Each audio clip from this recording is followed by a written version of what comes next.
BodyBags, where horror lies.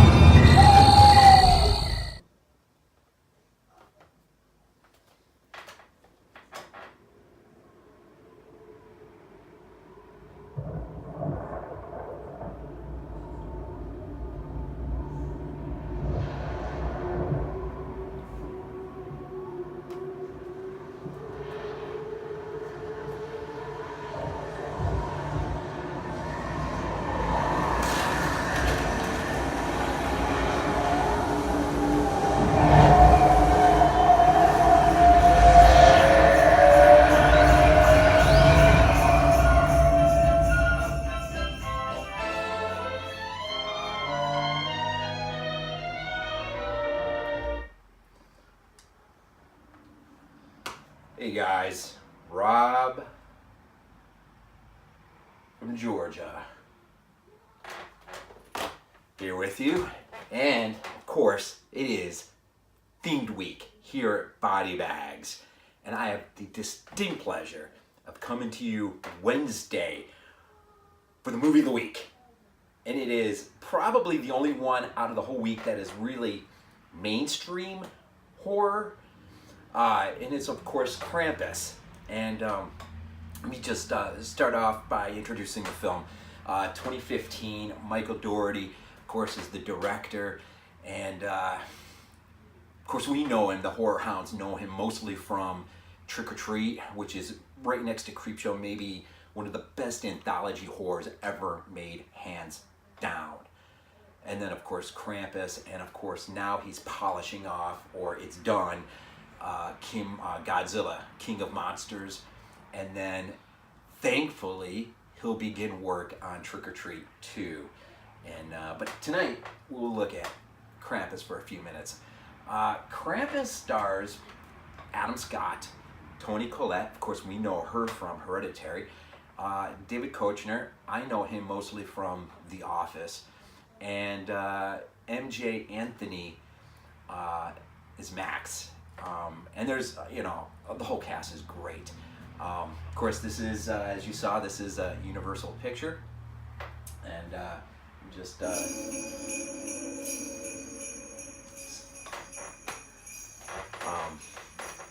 and this is easily one of the best beginning logos for a company I've ever seen, hands down. I absolutely love it. And I'm a sucker for that stuff. I love it. And one of the things, well, let's just, the movie first real quick. We've all seen it. Most of us have seen it.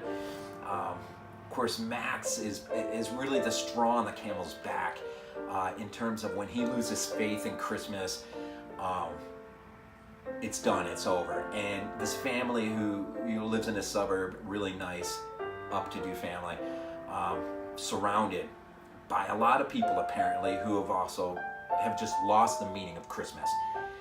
And when Max gets to that point in the film, when he decides to rip up his letter to Santa Claus and fling it out the window, that becomes really the door hinge of the film. And so from the beginning up to that point, past that point, it becomes something much darker, much more sinister. The comedy is still there throughout, to the chagrin of some. But listening to the writer commentary, one of the things right off that they wanted to do was emulate not only the 80s Amblin films, and also films like Gremlins and Poltergeist, and films that, although carried a pretty heavy PG-13, whole families could watch together. And these guys, Michael Dougherty and the writer, big fans of Christmas in general, and love Christmas. And I think the beginning of the film opens up with a stampede in a not grocery store, but like a Walmart type store, a box store as they call it. And how many times have we seen that in the news, the last few years? And how depressing is that to see people literally fighting each other for material things?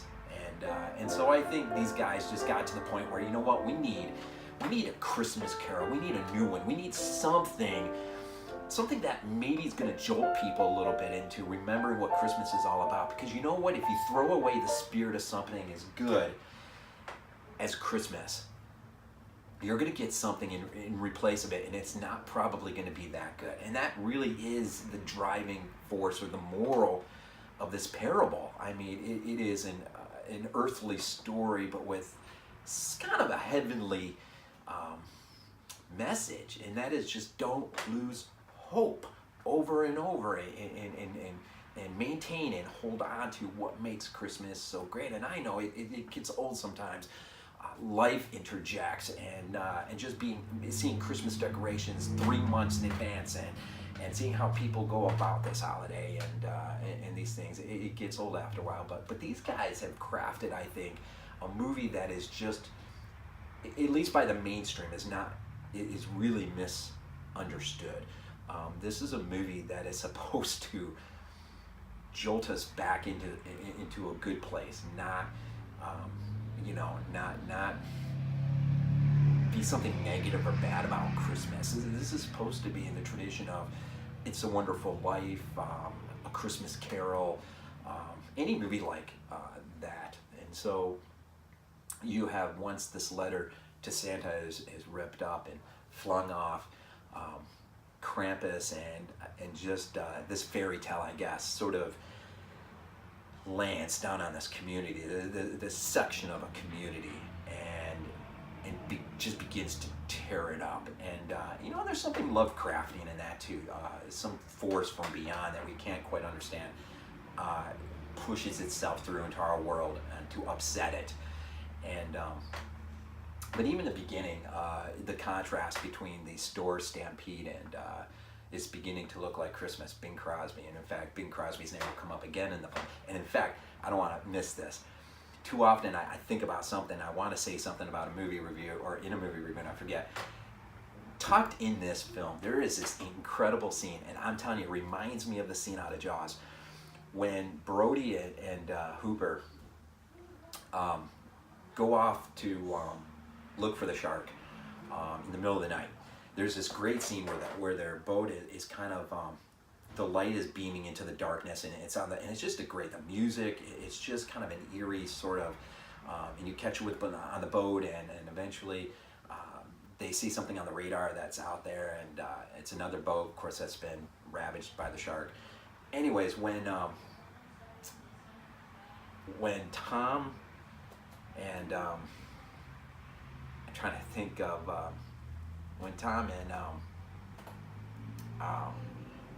Howard, when Tom and Howard go out to look for Beth, Tom's daughter, there's this great scene where the Humvee is tracking through the snow and the darkness, and the lights beaming through it. It's almost like a replica of that scene from Jaws, and I love Jaws. Jaws is one of my favorite all-time films, and the music and just the whole ambiance of the scene of the film, it just harkens back to great moments in filmmaking. So a little bit more about just the film itself. I mean, in terms of the family structure, it's a lot like Christmas Vacation in a way. I've heard it said, probably on the podcast, if you go back and listen to episodes 91, I think, and 97, respectively, deal with Trick or Treat and Krampus, the listener's choice for both Halloween and Christmas time.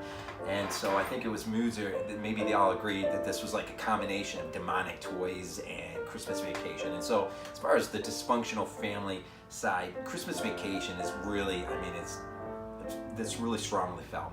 But what's really kind of cool is how they approach that in terms of having the real dysfunctional side come in and feels more like, well, they're more like the Republican conservative side, the gun rights people.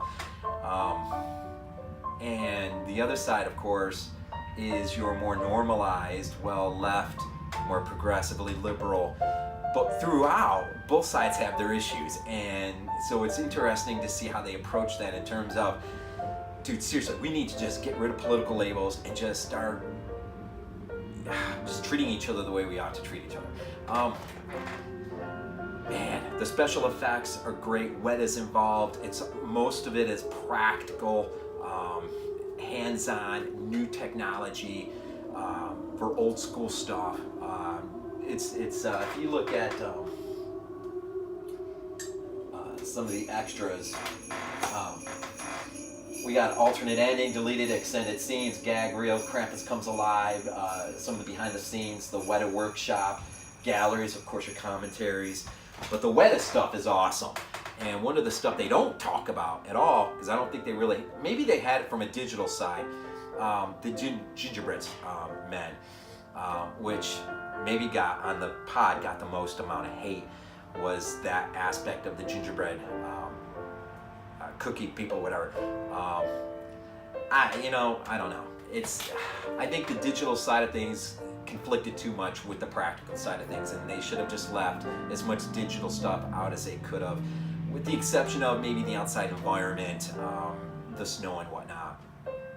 But I do like the scene though, the one scene with the when the chain hook comes down the chimney, and the gingerbread man is bait. I do love that scene, and I thought that scene worked really well. The other stuff, I mean, you could have just tossed that stuff out as far as the gingerbread stuff, but the practical effects and how they created Krampus, good stuff, good stuff. Deleted scenes are great. A lot of Easter eggs in terms of in the commentary they talk about a shared universe with this and Trick or Treat, which is really interesting. I don't see really any of it, but they're in there apparently. In the end, spoiler alert, the end. Two alternative ways to look at this film in terms of how it ends, really in terms of how the writers and the writer and the director approach it. These families are they're either forever trapped in a purgatorial hell, or they're being reminded that Krampus is there watching forevermore. And so mind your P's and Q's. Really depends on how you decide to take it. But this film is fun, man. This film is fun. It's great. It's good stuff. Weta, hands-on practical effects. It's Christmas. The snow, it feels cold. The atmosphere is great. Krampus looks great. A lot of the just the whole vibe and ambiance of the film is good stuff. Good stuff. So from 2015, Krampus. And real quick, I just thought I'd do something special real quick. And it is Christmas, and there goes some movies. Early Christmas present I want to unwrap real quick here, and it's Christmas, right? This is a special gift. Let's see what this bad boy is.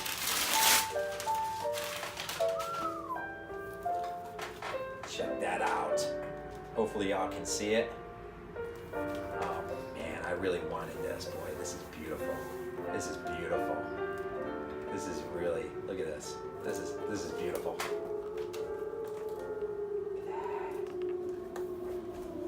Some full cheap goodness for Christmas. So, Krampus, hopefully everyone has a Merry Christmas, great Christmas week, holiday week. I know Hanukkah's come. And so just the holidays in general, man. Just enjoy family, and really live up to what the writer and the director of Krampus wants us to do, and that is to just enjoy it for what it's worth. Enjoy it, and don't let it pass by. So it's VHS82 apostrophe signing off this Wednesday with your review for BodyBags. Merry Christmas, Happy New Year, and in fact, I think the next one we do will be New Year's Evil, I think. And anyways, go Bills.